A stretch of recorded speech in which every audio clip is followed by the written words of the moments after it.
Thanks for listening to the newest episode of the Business of Fun podcast, and I am your host, Dave Wakeman. My guest today is a friend of the podcast, a friend of the newsletter, and a friend of the Slack channel I talk about in the intro here pretty regularly, Eric Rubio.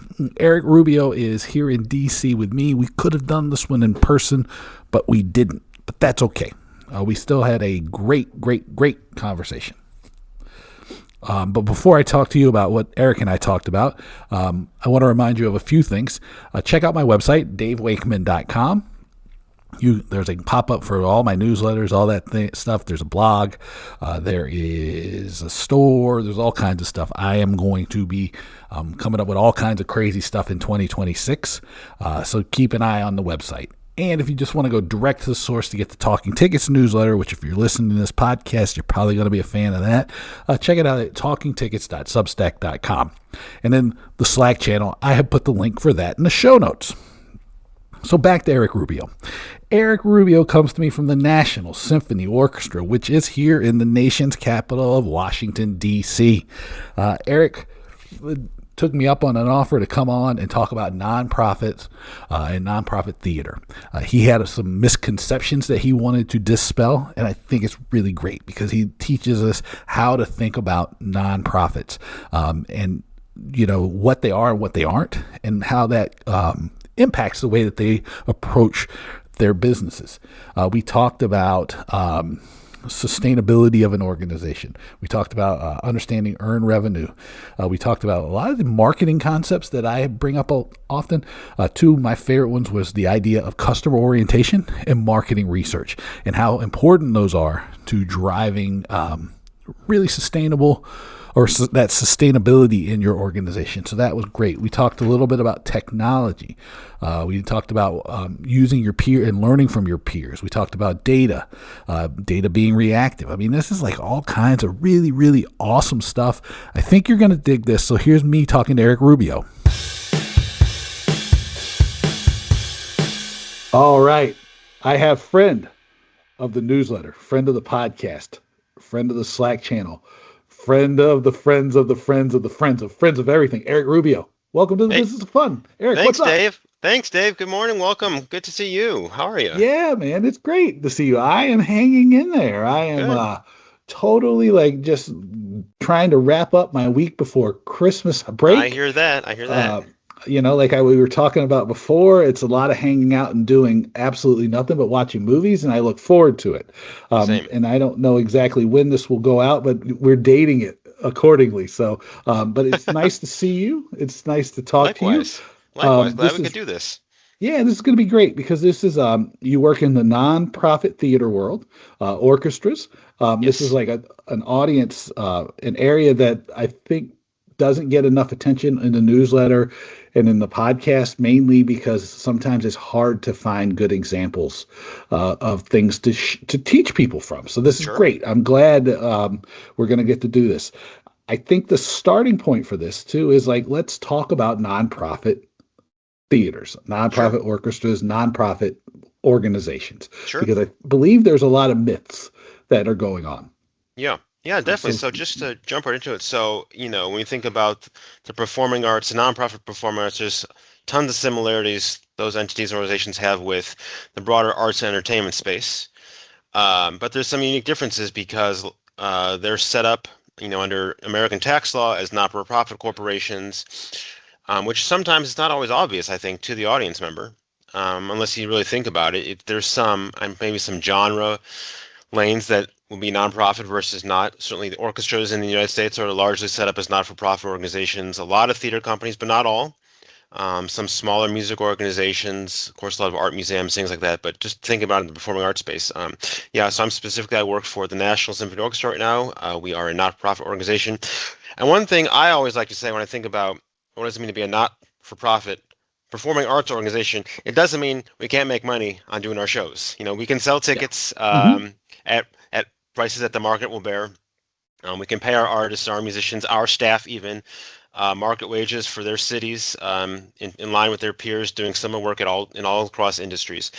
But what it does mean is that we are not organized to make a profit for shareholders, for the owners or for investors in the product, the margin, the surplus that's left over after recover expenses has to be reinvested in the programming, which is kind of core to the whole not-for-profit thing. And that's why also not-for-profits are eligible to receive tax-deductible donations in the United States for folks that want to, believe in the mission of presenting this art that goes back centuries, or even that is newly written, but in this specific art form, and just kind of propagate that in their communities.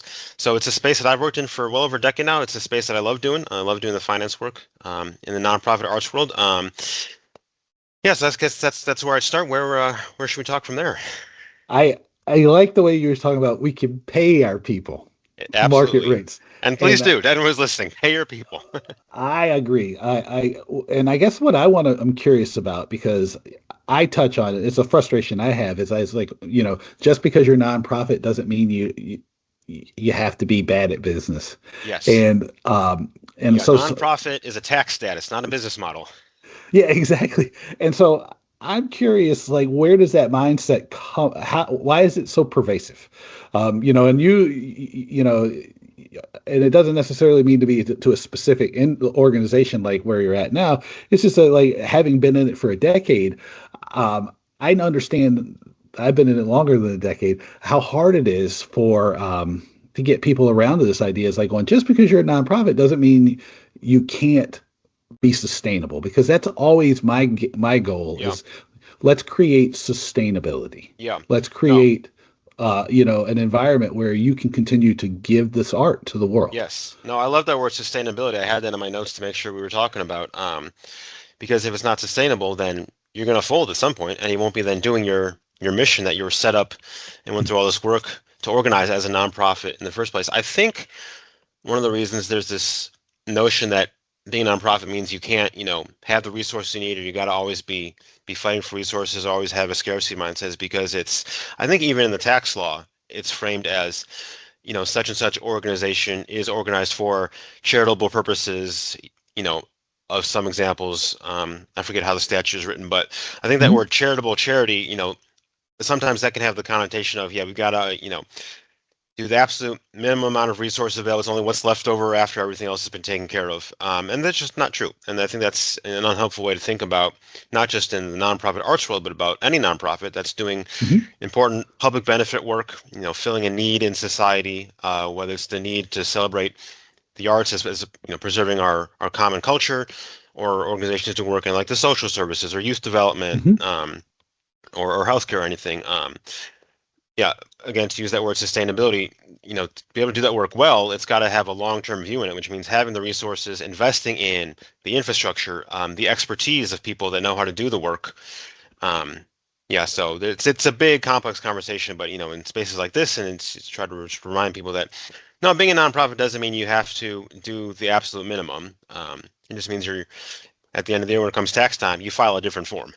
Yeah, exactly. Yes, which is kind of your job. But one of the interesting things that we were discussing as we were sitting here before we started recording was talking about orchestras and Yeah. talking about some of the changes because I think that people you filled out and other people have filled out the Talking Tickets Global Survey, and Yes. one of the things that's interesting for me to see is like where the challenges are and where the opportunities are finding. And one thing you mentioned was there's changes in the way that people are earning revenue, Yep. and I think that one of the things that I want to encourage people is to rethink their business models and the way they generate revenue, especially in the new year, because this is probably going to come out at the start of January of 2026. So Sure. hopefully this will be like an inspiring Yeah. example that we're going to give them. But when you talk about the changes in earned revenue and like some of the things that you're seeing differently, what does that look like? Yeah, so a couple of things come to mind.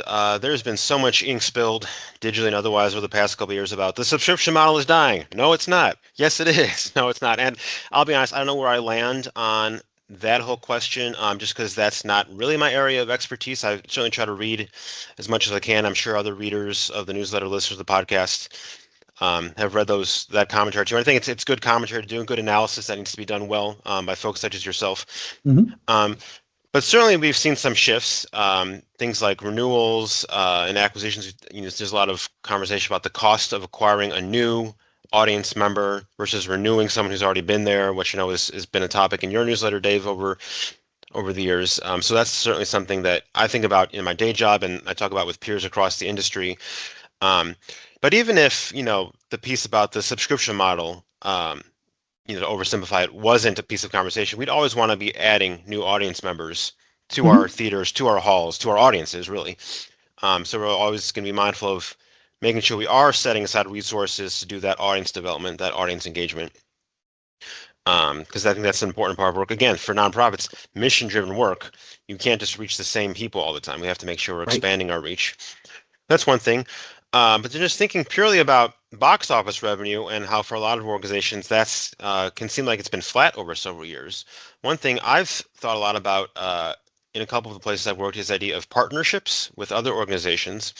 Whether it's a marketing partnership where it's just something as simple as a list trade or offering, say, hey, here's a concert. If you like our stuff, you might like this other organization's materials, and vice versa. I've seen success in that. But also really organizations partnering to actually produce a concert, which can have positive impacts up and down the budget with sharing cost of venue rental, of engaging the talent, of the actual infrastructure cost too, as well as bringing two different audience bases together. That might not necessarily bring in more earned revenue. It might bring in a little bit more, but it also reduce expenses so that the bottom line is improved. Which then goes back to, and there's more resources available to do, again, thinking about the nonprofit art space, the missions work. So kind of a multifaceted answer. Those are some of the conversations I've been in and things I think about with regard to solving what can sometimes be a real earned revenue challenge for a lot of nonprofit performing arts organizations. Those kind of multifaceted answers are the ones I like too. So thank you for that. And I'll keep them coming. But one thing I want to highlight is you talked about the argument about is the subscription dying? Is it not dying? Is it, and these things. And I think one challenge I would throw down here for people is that you shouldn't rely on the way things have always been. Yes. And and I know I saying this to you, and that I like both talk about it and actually do it. So that it's coming from a place of like real, truly, I believe this.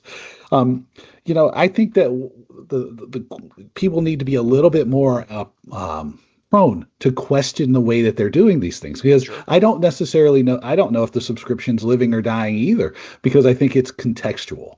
Yes. The same way with like the season ticket or selling tickets through the box office. And so when you talk about partnerships, especially where it's like maybe you trade lists or do some marketing things or produce content, do all these different things that have positive impacts up and down the balance sheet. It's important because it's reaching people where they are and not where they've always been.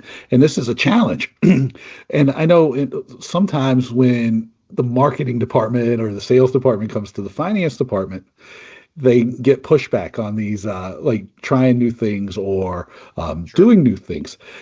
So I want to walk through this aspect of like what from a finance standpoint, what a reasonable risk of change looks like, because I think that's really like people, they go, oh, the finance person's just there to shut me down, when really I think what you're looking for is a specific set of risk mitigation strategies. But maybe I'm wrong.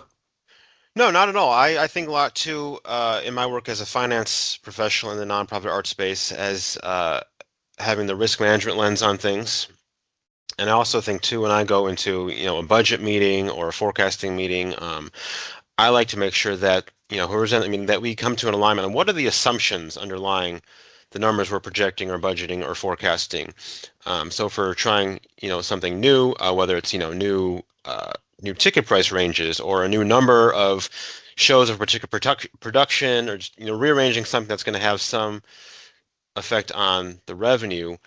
Let's make sure that we're all talking the same language about the assumptions, that we are in the room, we are pushing the assumptions, kind of testing them, in like a tabletop exercise to make sure they make sense.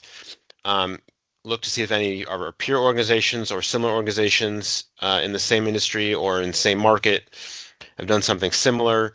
Make sure we're considering, are there external factors that, even if all of our assumptions are valid, what are the external factors, in this city, in this time of year, with what's going on in the market too.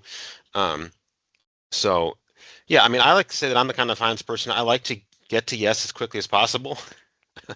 Because again, I do the work because I like, being, part of putting the art on stages for people. Hmm. So I want to get to that. Yes, let's try this. Let's make sure that we go in, eyes wide open, understanding the risks, making sure all aligned on the assumptions, and also that we can build in some waypoints. We're saying, hey, is this actually working? Are we trending in the right direction after we've implemented? Maybe there's, a way we can do just a single proof of concept method Hmm. of like adding a matinee instead of to a weekend, instead of doing 3 evening nights or something like that. Again, try the proof of concept, see what the data says. Hopefully we can do like an audience survey, get some like case study reactions, some anecdotal that'll inform the decision making too, as well as the hard numbers. So again, speaking of multifaceted inputs to get a full picture of what this kind of change is going to look like. Um, yeah, and I've been thinking about something a previous boss encouraged me to do. Like, it's okay to try new things on a small scale. Again, the proof of concept idea. Hmm. Um, be iterative. That's a word this previous boss used like to use a lot, which is something that I've kind of adopted when I now lead budget and forecasting meetings and help advise on what's worth trying. Yeah, the first thing I will say is the idea of just testing and learning. That's Yes, in a nutshell is yes, kind of the heart of customer orientation, which I talk yes, about a lot. yes. And and I think it's great to have a good example of that because you never just like go, oh my God, I'm going to just throw out my magic wand and say this is going to be definitely work. No, you go, let me, and you said it like a little qualitative data, a little research, you figure Yep. out, and then you test something. And if it Yes. works, you do more of it. And if it doesn't, you go, well, why didn't it? Or did parts of it work? It's great. Yep. And then the market research thing. And I want to come back to that in a second because Sure. that I preach market research, and because it's important. Like none of us are smart enough as marketers or salespeople to know exactly what people want. We have to like kind of listen to them. Yep. But the thing I latched onto a little bit was the language around assumptions. Yes. And one of the challenges that I see pretty regularly is that a lot of times when the marketing department comes up with these ideas and the sales department comes up with these ideas, the language is not necessarily very it's fuzzy, I guess. It's fluffy. It's it's not very concrete. And I mean concrete in a way that like you can say, yes, this is working or no, this is not working. Um, Yeah. how, how common is that still, how are you seeing that? Like I don't want to ask it that way because I don't want to put it like so you're on the spot. I guess it's like what does like good language and good assumptions, what do those look like for you? Yeah. I think it's kind of a clear sketch of what the idea is. Like we want to roll out, a new show. We want to try, a new, I don't know, it's got to, and bring in some new music that's not been done before. Maybe do it, maybe spinning up like a one-time festival around a theme or something. Kind of have a clear picture of what the goals are programmatically, because that's really what all these departments are supporting. The marketing department, the fundraising department, the finance department are all supporting the programming, that art that goes on the stage too. So I think if we start with that, we can all align on that. What's the assumption that we're trying to produce as an artistic product? Yeah. So all the different, other departments are going to have their different vocabulary, terminology they're thinking about too, which I think it's why it's important as early as possible to get representatives from each of those lanes in a room together, so they Mhm. can speak their own language to each other and they can kind of talk back with each other too. So yeah, I mean, I'll be the first person to say that I am not a marketing professional by any stretch of the imagination. I've, had to dabble in some of those aspects at certainly at the smaller organizations where I've worked and done the multiple hats things. I have immense respect for the very talented marketing professionals out there doing the good work across the arts and entertainment industry. I learn so much from them every time that I'm in a meeting with them. Yeah, but I see as my role to, take what I'm getting from them, kind of translate into finance speak, and just, have a dialogue too, because we're all trying to do the same thing, is put a successful product on the stage. It's never going to be a quick flip a switch thing.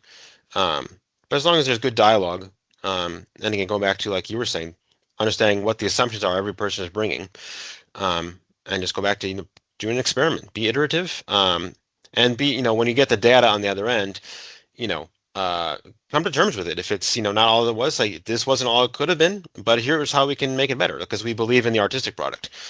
Yeah. Well, I think too the important thing, or here's the way I frame it for people, is I go, let me tell me what success looks like, Yes. and then we go from there. And I Yes. think the important thing about what we're talking about here, at least as far as assumption goes, I try to get these things to something measurable as quickly as possible, Sure. and just so you can have like a real honest conversation. I mean, because Yeah.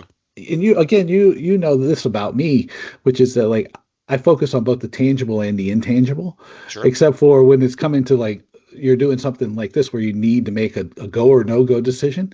You're looking to quantify the intangible thing because you want Yeah. you have to be able to measure the thing, or what happens is, at least in my experience, is people come back and they try to back their way into the answer that they needed. Yeah. That's fair.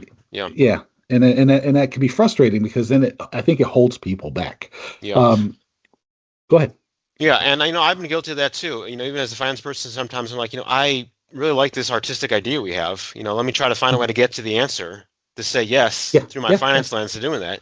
And there are ways to do that correctly and accurately too. If it's again thinking about these mission-driven nonprofit arts organizations, but you got to do it, honestly and thoughtfully, and find the way to measure success of the qualitative thing. Which your point is, it's hard to do, especially when yeah, we're those of us that are in arts organizations, we really believe in that artistic product, and we want to find a way to get to yes. It can be hard, which is why it's important, I think, to have peers doing similar work at other organizations that you can consult with, and just have those conversations and keep testing the assumptions, and be okay with saying maybe we can't do this right now, but maybe we can do this eventually once we can yeah, spin up the resources and do the marketing research to find the audience for it.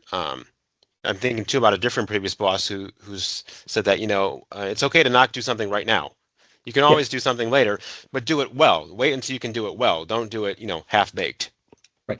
Well, there's the way I try to encourage people to think about it is don't get wed to the path. Wed yourself to the result and the Yes, impact you're sure. I trying to like that a make. lot. I like that a lot. Yeah, because I think there's a lot of different ways to reach that artistic goal that you have. But you have to not be wed to the path. You have to be Yes. wed to the outcome you're trying to achieve.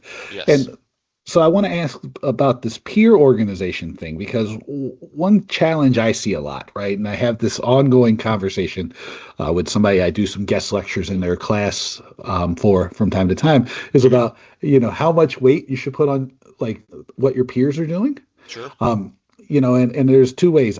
I love to be able to talk to people and like find out what they're doing. But then that's one foot. The other foot, though, is in the side of the thing is like, I need to know my research. I need to know my audience. And if Yep. I assume that my peers are doing everything absolutely right, that is a deadly assumption to make Yep. because probably am reaching a different people. I have a different mission. I have different goals and objectives. I probably have different budgets, Yep. all kinds of different things. Yep. How do you weight that, Yeah. right, between the two? Because I think Y- it's a challenge for a lot of people. Yeah, I align with that framing of the challenge a lot too. So I fairly regularly talk with my peer orchestra finance directors across the country, but I always got to remind myself after the call, I'm going back to my notes like this person's working in a different city. Even if their budget is similar size to mine, like that number means a different thing in that market, that cost of living market, that uh, sales Hmm. market. Um, I think there's, it's important. That's why it's important to talk to enough peers across the industry, enough, different cities, different markets, different verticals, even, depending on the question you're trying to answer, so that you're not beholden to uh, the noise instead of the signal and what you're hearing from different people too. Um, so that's one way I like to think about. But then, yeah, to your point, make sure you think through the ideas through your context in your city, in your market, with your organization, with your colleagues, with your talent, your artists, your customers, Hmm. because something that works in California is not going to work all the time in Colorado, is not going to work in Connecticut. Um, Yeah, it's not to discount that the folks in those cities, in those states, are doing meaningful things for their audiences too, but thinking Hmm. too about the fact that, from the nonprofit and performing arts lens too, each audience might need something a little bit different in each market, depending on what their Yeah. experiences are, and who's in those audiences. So, yeah, it's again multifaceted. It's important to, I'm sure you'll agree with this, collect as much data as possible, but then also analyze it, properly and Yes. thoroughly. Yeah. Yeah, Yeah. The challenge that I find is that all too often it's all about collecting the data and waiting for the data to give me the answer I'm looking yeah, for. yeah, And the real challenge, and here's the thing, again, this is like something is I'll tell people data is reactive, or yes, because it's all happened in the past, and yep. you're I think making the assumption that everything's going to look the same in the future. But research is proactive, and like what you do is you use that data to guide your research so that you can understand directionally where you're going. Because Yep. I think the other thing about research that people struggle with is they want it to be provide just crystal clear answers. And I was like, going, that doesn't happen either. It's directionally Yeah. accurate or No, you're directionally inaccurate. Yeah, no, your thesis, data is reactive. I think you're the first person where I read that, so succinct like that. And I think about that a lot, especially when I'm going to like budgeting and forecasting meetings that, yeah, we know what happened, this time last year, this Mm-hmm, time of year, over the last 5, 10 years, whatever. But what are we assuming now and about the future mm-hmm, based on that that is no longer valid because how much has changed the last 5 or 10 years, or how much has changed right now with what with programming, with staffing, with mm-hmm. the market, with who's in the room. So yeah, so I appreciate you bringing that thesis to my mind, and because it's been educational for me to think through that as I'm doing my work in the finance space. Well, it's not even like you said, you gave the example of like changed in the last 5 or 10 years. We're both in DC. So what's changed in the last year? Sure. Yeah. Right? I Yeah. mean, and I just say that because we're here and there's a lot of change happening in DC. Um, but I see market like people who haven't done research of any like significance in a decade in some cases. I'm like, Yeah. going, I go, let's think about this. This is 2025. So that's 2015. Like Yeah. how much is different since Yeah. 2015, Yeah. and maybe a decade is extreme, but it's not No, it's uncommon. not. No, No. I know it's not, but I was just saying, like, just in case somebody thought it was. I go, I regularly see people haven't done it in 7 or 8 years. I mean, I Yeah. am telling you this, and I go, how do you make decisions? Like, how do you make Yeah. real rational decisions? And then and what happens, I guess, it seems like, is that they overweight like things that are easily measurable, right? So like Yes. Yes. traffic data, if they run social media campaigns or ad campaigns or these things that like may or may not fit into the strategic direction that they're trying to take, and so it's a frustration I have because I'm Yeah. like going, you don't have, it's not that hard to do decent market research Yeah. because you go talk to a couple people, right? Yeah. Like you said, I go and talk to a couple of colleagues in different areas. I start to create a hypothesis, and then I can go look. And the secret is, it's like most of the time, if you use Google or I use Kagi.com as a Oh search yeah. engine, and you type in the question you want to answer, somebody's probably already done something similar to what you're Yeah. looking for, and you can just Yeah. piggyback on their research. I don't think that it's There's hard to no, do it. It's hard to face the facts that you might have to rethink your own assumptions. Like we were yes, talking about a well, few minutes ago, like this is the way I've always done it. But you know what? The market has moved. The market doesn't want to do it that way anymore. So, yeah. Oh, yeah.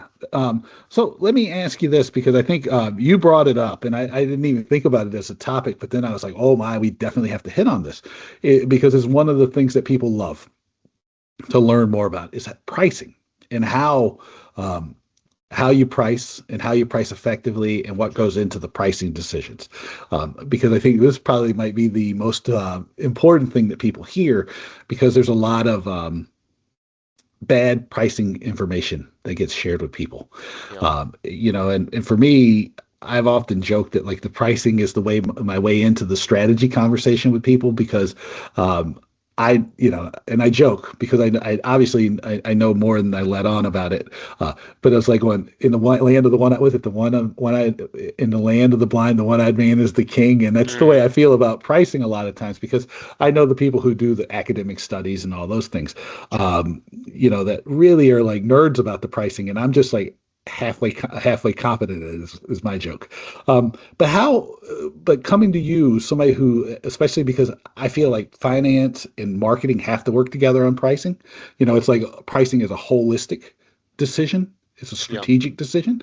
What does the pricing decision look like, in your role, as working for nonprofits, in the arts? Yeah. Yeah. Great question. Great question. So most of the places I've worked, it's been the marketing has been the decision maker.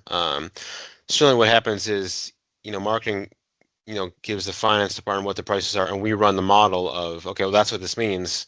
When you roll it all up across the season, across all different lines of earned revenue for what the total is, and we say, okay, well, that's actually short of where we need to be. Then I can go back and say, all right, maybe we need to either think about, you know, changing these prices a little bit, or adding some shows, or reducing somewhere else. But largely, and I think rightly so. I'm certainly welcome to be, disagreed with, but let the marketing professionals understand the market and what the market will bear. Um, that's different, of course, than making the budgeting decisions about, all right, saying, okay, well, if that's all the market will bear, then maybe, like we're talking about a few minutes ago, maybe we can't do this particular show at these prices right now, and we need to put something else in that slot so we meet the overall budget for the year. But I think, I wouldn't. Guess I'm not the kind of finance professional that wants to prescribe um, at the granular level what the ticket price needs to be. I just need to think about the bigger picture of what is the Mhm. overall goal, and kind of let not just marketing, but also maybe the artistic programming folks to think about how to triangulate what the market will bear versus the artistic goals, to get to a revenue goal that's needed for this particular budget cycle. So Yeah. multifaceted, which is why everyone needs to be in the room when you're having those Yeah. conversations. You need marketing, you need art planning, you need finance to say, all right, this assumption means X, but it also means Y. So let's, what levers do we all have to pull from each person's lane to get where we need to be? Yeah. And the interesting thing that comes back to me over and over again is like, well, and you talked about it with the assumptions and like going, well, maybe we can't do this right now because so Right. many people get wed to this idea of like going, well, we need to, it costs this much for us to put the show on, or this is how we need to make this much money to make it worth it. My way of of turning that back around on people is nobody cares how much it costs for you to put on your True. production. True. And like so you have to get out of that mindset, right? Because what the market will bear and what you can charge are usually two different things as Yes. well. Yep. Because if because a lot of times, again, you have to get away from this is the way we always done things, Yes. or the other Yes. one, which is like going, well, I really am wed to the putting on this specific production. Because Yep. if your mission is to bring in new audiences, you have to realize that if you're starting here where there's like no awareness, Yep. then you're going to have to build up Yep. some muscle, and Yep. you're going to have to do things differently. Um, Yep. and so this brings us. I know how important the brand is to the pricing Yes. power, and I Yes. know how hard it is to measure the impact, especially in the short term, the impact of brand building activities. How do Yes. you have that conversation? Because I know this because I know you, is that Yeah. you understand the importance of investing in the brand because you've only heard me talk about it for years. Yeah. You may not have heard anybody else talk about it. How do you weigh that, especially when you're making these pricing decisions, and how do those brand investment conversations go down for you? Yeah. Gosh, well, speaking of multifaceted conversations, yeah, so that's, I guess I think about two things. When it comes, maybe a very specific aspect of that, when it comes to setting ticket prices, I think there's value, especially in the nonprofit performing arts space, of having tickets that are on the lower end, that are accessible to as many people as possible, but then also not underselling yourself at the high end. I was just talking with a colleague a couple of days ago about a show, speaking of something that was done 10 years ago. I think this show was done about 10 years ago that sold out 2 nights. I forget the name of the artist, but my colleague said, yeah, we probably left money on the table because the highest price tickets, were pretty low for what, Hmm. people would have paid to come see this talent back in that day. So saying, yeah, well, what would, if we were thinking about bringing this artist back, maybe next season, how we think about the pricing range, we'd probably want to, keep some tickets on the lower end to make sure we're fulfilling our mission to make, this program accessible to as broad a swath of our community as possible. Hmm. But yeah, maybe for the box seats, let's go higher. Let's think about, what really can we do if we have the data that's sold out. If this art is still selling out in other cities right now, so it's not Hmm. 10-year-old data that this art still sells out halls all over the country. So that's one piece about it. And then two, thinking about brand identity in the context of the nonprofit performing arts, I think a lot about, it's okay that each organization doesn't try to do everything. Um, like the conversation about mission creep, or scope Yeah. creep. Um, it's okay that we can't put on shows that are require us to bring in so much uh, extra production gear, and extra musicians that are going to just to blow the budget out of the water because that's not our specialty. That's not what we're experts in. A Hmm. symphony orchestra is not an expert in period orchestra music. Um, Right. there are plenty of organizations that do that very well. Um, but they're different types of art. So if you try to do too many things, and I think that dilutes the brand because then you aren't investing as many resources on your annual cycle in thing that you're really, really good at. Yeah. So those are just a couple of things that come to mind in the brand conversation.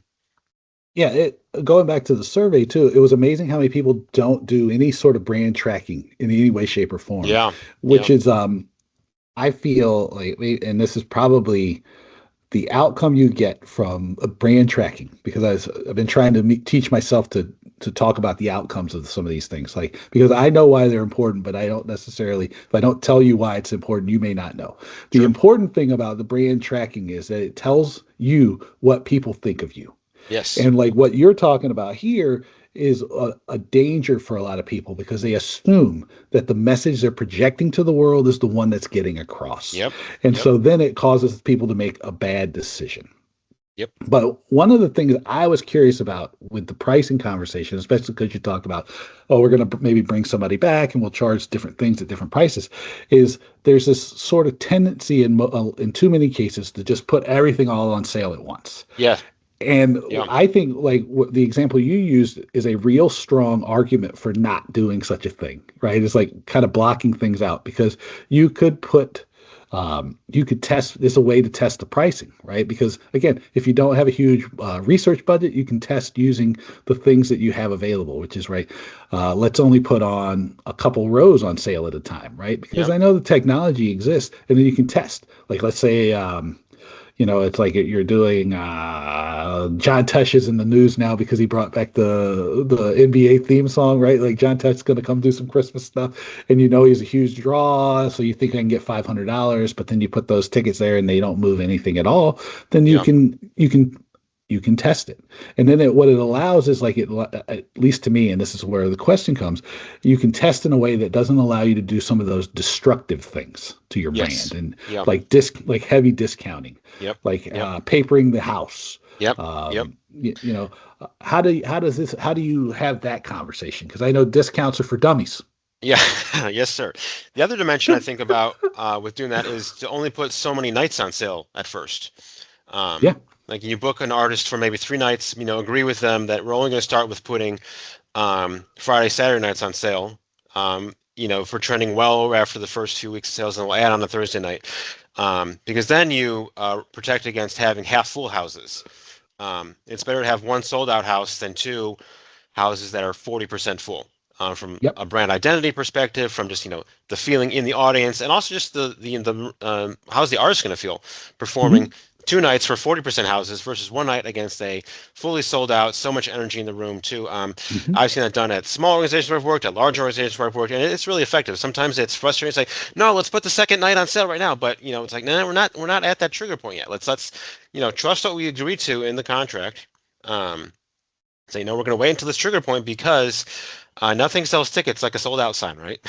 Oh my gosh, uh, yes. Nothing attracts a um, crowd like a crowd. exactly, exactly. So and it can be hard sometimes. You want to, say, all right, we don't want to, don't want to wait we don't want to wait too late because then we'll miss the audience. People will see that they couldn't come on that night, and so again, be in the room together with each different lane of the organization. Test the assumptions. Make sure you're on the same page about what you're doing, and collect good data along the way. Say, hey, what were our sales percentages at, X days out, at X plus Hmm. 10, at X minus 10. Um, yeah, so I think a lot about the, not putting every night on sale at first or every show on sale at first, if you've got a multi-show run with a particular program. It's I think people have to get really, really much more comfortable of understanding all four of the levers of Yes. marketing: Yep. product, price, place, and promotion. Yep. Because just because you have the space doesn't mean you necessarily have to use it Yeah. because As again, don't it try to do everything. Don't try to do no, everything, Yeah. no. And Focus on what you're really good at and what you can do really well. exactly. Yeah. And it's to me it's just it's obvious, but sometimes it's just, it's people get caught up in just sort of the frenzy of like we have to do everything at once. Yep. And I was like, Yep. well, you got to be a little more considered because that 40% full house is destroys your brand. And I have a number that I put on an envelope somewhere where I multiplied it. Where I figured it out for somebody, like Yeah. how much an empty seat cost. Sure. And, Yeah. and I don't know where the number is. I have to dig it out. But I think people never put that much. They don't put enough value on that. Yeah. Um, Yeah. but Eric, I know you have a heart out, so I want to be respectful of your time Sure. because Appreciate I it. think we hit. Oh yeah, of course, man. I'm good like this. I think we could probably keep going on and talk about the pricing and the promotion and the finance stuff. If I had to ask you one message that you wanted to get across to people hearing you today, what would it be? Oh, God. Yeah. Do we have I another probably hour? should No, have. we don't. I probably should have prepped you for that one, huh? Yeah. Yeah. No. Gosh, one message. Yeah, I think I'll circle back to what we've hit on a couple of times. It's okay not to do everything, and it's okay not to do the thing right now, and take the time to do it well. I mean, this is something I have to stand in front of a mirror and tell myself all the time. I've had, my bosses at multiple different organizations. Some Eric, it's a great idea, but the time is not ripe. Um, yeah, especially when it comes to nonprofit performing arts, you know, because of the way we're set up as mission-driven organizations, it's not a one and done thing to do our work. We were supposed to be here for generations. Yeah, Sustainability. yes. Again, there's the word sustainability. Yeah, we've got important work we can be doing right now. Let's make sure we're still around in a generation to keep doing that same work. Um, yeah, I guess we got be sustainable, take the long view. Be good stewards of the organization now, Yeah, right? It's a yeah, community. I mean, I always hooked onto that community trust thing, especially exactly, with stuff like this. And it's like going, how do I make it so that, this organization is here and strong a decade down the road? Like, what exactly. decisions do I have to make today? Exactly. And for those of us in the nonprofit space, because we have, the benefit of a tax exemption, we have an obligation to invest those dollars we're not paying in taxes, investing those in providing a public benefit in our communities to those folks that are, basically subsidizing us with their tax dollars, and Yeah, being here for generations. So the sustainability yeah, piece, definitely. yeah. Awesome. Well, Eric, where do people find you on the internet? Sure. So I'm pretty active on LinkedIn. Eric with a C, last name Rubio. Yeah, also ericjrubio.com. I've got a website, not super active there, but that's just a landing page for me. So yeah, welcome people to reach out on LinkedIn or find me. I'm on Instagram too, on Facebook, all the places, I guess. But yeah, Dave, great to talk with you. It's been yeah, great to be a follower of the newsletter, and yeah, this has been great. Awesome. Well, thanks for doing it, man. Let me know what you thought about my conversation with Eric Rubio by sending me an email to sending me an email too. Send me an email. It is my name, Dave, at davewakeman.com. Make sure you check out the Talking Tickets newsletter at talkingtickets.substack.com and my own website at davewakeman.com. I've mentioned it over and over again. Please join us because Eric's in there as well. The Talking Tickets Slack channel. The link is in the show notes because that URL is crazy and I'm not going to try to tell you everything about it. You've probably made it to 45 minutes or so here. So thank you for spending that time with me and Eric today.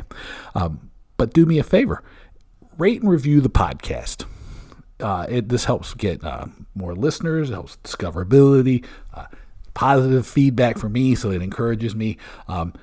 And share the podcast with colleagues, coworkers, friends, whomever that you think could gain something from conversations like this one with Eric Rubio. I appreciate it, and it helps the podcast continue to grow. As always, I thank you so much for being here. I couldn't do it without you. Until next time, take it easy. I'll talk to you soon.